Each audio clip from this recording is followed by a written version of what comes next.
بسم اللہ الرحمن الرحیم۔ آج ہم تذکرہ کریں گے ام المؤمنین حضرت صفیہ رضی اللہ تعالی عنہ کا۔ ان کا اصلی نام تو زینب تھا، لیکن چونکہ وہ جنگ خیبر میں خاص حضرت صلی اللہ علیہ وسلم کے حصے میں آئی تھیں اور عرب میں غنیمت کا ایسا حصہ جو امام کے لیے مخصوص ہو جاتا تھا صفیہ کہلاتا تھا، اس لیے یہ بھی صفیہ کے نام سے مشہور ہوئی۔ حضرت صفیہ رضی اللہ تعالی عنہ کو باپ اور ماں دونوں طرف سے سیادت حاصل ہے۔ باپ کا نام حیی بن اخطب تھا جو قبیلہ بنو نذیر کا سردار تھا اور حضرت ہارون علیہ السلام کی نسل میں سے تھا، اور ماں رئیس قریظہ کی بیٹی تھیں، اور یہ دونوں خاندان یعنی بنو قریظہ اور بنو نذیر بنی اسرائیل کے ان قبائل سے ممتاز سمجھے جاتے تھے جنہوں نے زمانہ دراز سے عرب کے شمالی حصوں میں سکونت اختیار کر لی تھی۔ حضرت صفیہ رضی اللہ تعالیٰ عنہ کی شادی پہلے سلام بن مشکم سے ہوئی۔ سلام نے طلاق دی تو کنانہ بن ابی الحقیق کے نکاح میں آئی۔ کنانہ جنگ خیبر میں مقتول ہوا اور حضرت صفیہ کے باپ اور بھائی بھی کام آئے اور خود بھی گرفتار ہوئیں۔ جب خیبر کے تمام قیدی جمع کیے گئے تو دحیہ کلبی رضی اللہ تعالیٰ عنہ کے حصہ میں آئیں۔ کسی صحابی نے آ کر عرض کیا کہ یا رسول اللہ، ایک رئیس زادی کو آپ نے حضرت دحیہ کے حوالے کر دیا، حالانکہ وہ تو آپ کی شان کے مناسب ہے۔ لہٰذا آپ صلی اللہ علیہ وسلم نے حضرت دحیہ کو ایک اور باندی دے دی اور حضرت صفیہ رضی اللہ تعالیٰ عنہ کو آزاد کر کے ان سے نکاح فرمایا، اور جو کچھ سامان لوگوں کے پاس موجود تھا اسی کو جمع کر کے دعوت ولیمہ کی گئی۔ وہاں سے روانہ ہوئے تو آپ صلی اللہ علیہ وسلم نے ان کو اپنے اونٹ پہ سوار فرمایا اور اپنی چادر مبارک سے ان پہ پردہ کیا۔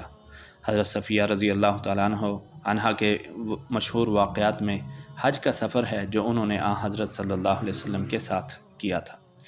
اسی طرح حضرت عثمان رضی اللہ تعالیٰ عنہ کے ایام محاصرہ میں جب ان کو 35 ہجری میں گھر کے اندر محصور کر دیا گیا تھا تو حضرت صفیہ رضی اللہ تعالی عنہ نے اول ان کی مدد کرنے کی کوشش کی، لیکن جب لوگوں نے رکاوٹ ڈالی تو واپس آئیں اور حضرت حسن رضی اللہ تعالی عنہ کو اس خدمت پہ مامور کیا جو حضرت عثمان رضی اللہ تعالی عنہ کے مکان پہ کھانا پانی وغیرہ لے جایا کرتے تھے۔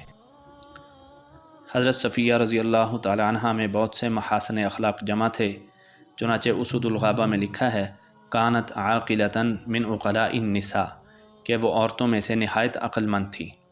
اسی طرح حلم اور تحمل اور ان کے باب فضائل کا نہایت جلی عنوان ہے۔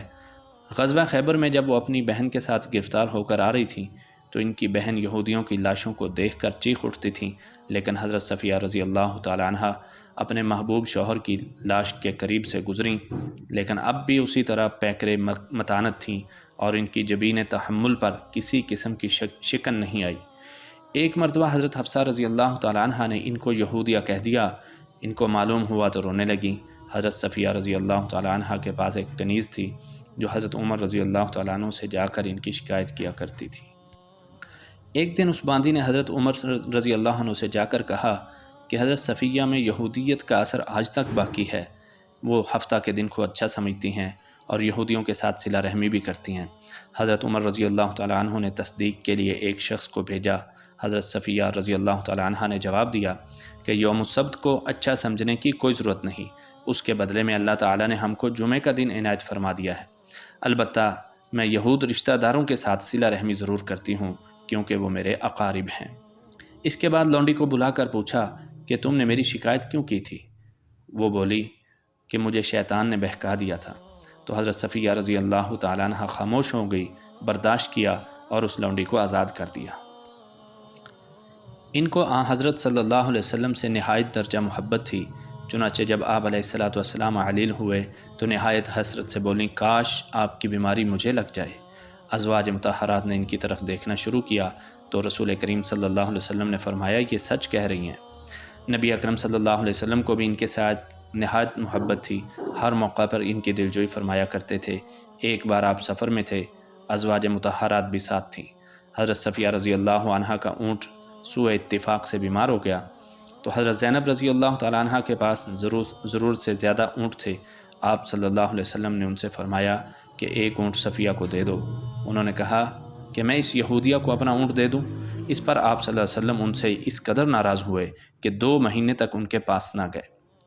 ایک مرتبہ حضرت عائشہ رضی اللہ تعالیٰ عنہ نے ان کے قد و قامت کے نسبت چند جملے کہے تو رسول کریم صلی اللہ علیہ وسلم نے فرمایا اے عائشہ، تم نے ایسی بات کہہ دی کہ اگر سمندر میں چھوڑ دی جائے تو اس میں مل جائے، یعنی سمندر کو بھی گدلا کر سکتی ہے۔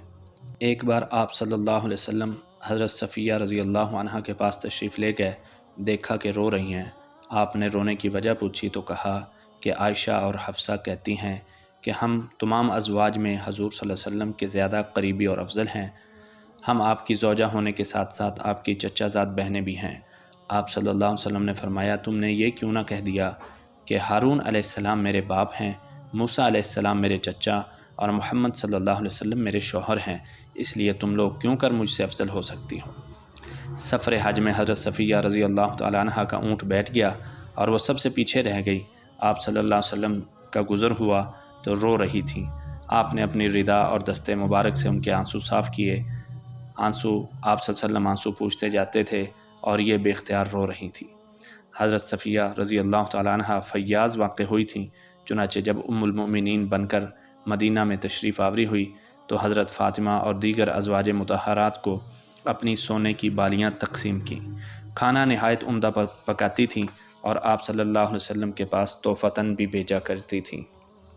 حضرت صفیہ رضی اللہ تعالیٰ عنہ نے رمضان کے مہینے میں 50 ہجری میں وفات پائی اور جنت البقیع میں دفن ہوئی، اور اس وقت ان کی عمر 60 سال تھی۔